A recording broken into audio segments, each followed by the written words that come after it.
Wangapi wamekutana na hii video ya huyu mama? Watoto wetu wanapitia mambo mazito. Niliwaambia mtoto wangu alikufa kwa ajili ya suicide. Mtoto wangu alikuwa ameandikwa Family Bank.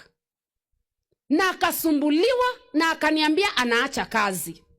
Nikambembeleza, hata mimi niko na imani kama ya Wakisii. Nikaanza kumwambia enda kazi. Akaniambia mami, I cannot do that. Na mtoto wangu akaacha kazi. Alipoacha kazi ni 2019 na amepata katoto kadogo. Na sasa 2020 ikaingia. Hiyo inaitwa nini? COVID-19.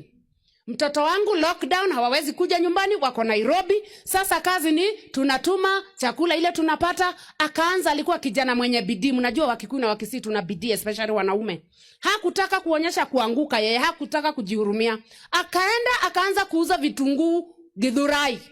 From a banker to mtu wa vitunguu.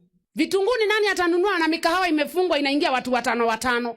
Biashara ikawa ikienda kushika, kakaanguka polepole, ikaisha, ikafirisika. Mtoto wangu anaendelea kuzama into depression. Lakini mtoto wangu akaingia into depression kwa sababu alipopata kazi hakuna msabato anamuelewa. Akaacha kazi na akazimia 2020, 2021. Alikuja kupata kazi 2022 January. Tayari kijana ni mgonjwa. Lakini tunaongea na niambia mama, mambo itakuwa sawa. Mambo itakuwa sawa. Mambo itakuwa sawa. Na mimi nasema ninakuanga na kijana mmoja wa ajabu sana. Kijana wangu anakuanga strong sana. Huyu Dan wangu ni wa maajabu sana. Hapendi kujilegeza. Kumbe mtoto anakufia ndani. Amekaa kwa hiyo kazi for 5 months. Anangoja, alikuwa anafanya kwa real estate. Anangoja alipwe pesa nyingi, nirudi kuletewa hizo pesa, nikalia, nikaziona kama takataka.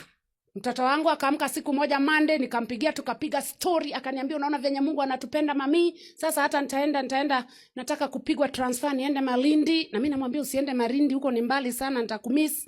Lakini akaniambia tutaona, lakini mambo itakuwa sawa.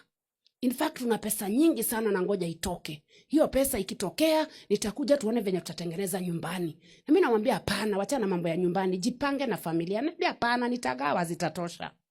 He loved me so much. In fact hata nilipoenda nikakutana na wanaofanya kazi nao, walikuwa wananiambia hakuna dakika ingepita bila Dan kutaja mama yake. Lakini mtoto wangu kumbe tayari anipa hizo stories zote, kumbe bado he is sinking into depression. Na jioni hiyo nikampigia simu, sikumpata tena. Asubuhi yake simuoni. Naangalia WhatsApp, mwanangu hayupo. Nikapiga ofisi, mimi sikuwa nimeenda huko. Bibi yake amekimbia kwao nyumbani kwa sababu ni wa Nairobi, hiyo ameitwa na mama yake washughulikie kitu. Kumbe alikuwa anategea siku bibi ataondoka. Nikaingia gari, sikukumbuka hata kuita bibi. Nikaingia gari kutoka Karatina kwenda Nairobi, ni masaa mawili. Nikafika Nairobi, nikatoka, nikapanda gari nyingine, nikaenda East South B. Mimi ninaenda. To cut that long story short, sitaki kuiongea sana kwa mtandao. Nikakuta mtoto wangu ng'ang'ana akiwa kwa bafu. Kapigana na shawa za kazishika, aliposhikwa na uchungu mwingi ameanguka hapo. Naangalia juu hivi. And he is dead. Kuangalia upande palikuwa na sink, kawaida ya bafu sink. Nikapata chupa ya dawa. Nikakorapse. I didn't understand where I was when my son was dying. I didn't understand where God was when my son was dying. I didn't understand where the guardian angels ambao tunaambiwa wanakuanga, where they were when my son was dying. A 31-year-old boy. Akaacha katoto ka miaka 2.5. And he's dead. Kama una mtoto wako, shughulikia mtoto wako. Mambo mengi sana yanachangia depression. Wacheni kucheza na watoto. Watoto wawe priority number 1. Na unajua hata kwa Euroje yako wewe na wale wote tumezika, wakati nakuja kusomwa, hata kama alikuwa nani, hata president wale tumezika Kenya hii. Sijaiona mtu aliambiwa aliacha milioni 10 kwa banki, sijui aliacha mashamba 100. Hapa chini kunaandikwa ameacha nini? Watoto na mke.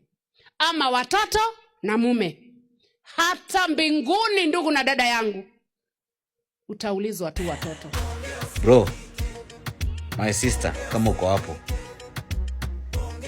if you are facing any challenge, if you are facing any depression, jiongee, jibonge. Ongelesha tu mtu mwenye ako karibu, atapasi information. Usinyamaze, Usinyamaze. Chukua hata simu, hata kama utaki kuonekana uso. Najua kuna watu wanaogopa kamera. Angalia hata kando. Sema. Kuna watu 2 watatu watakusikiza. Jibonge.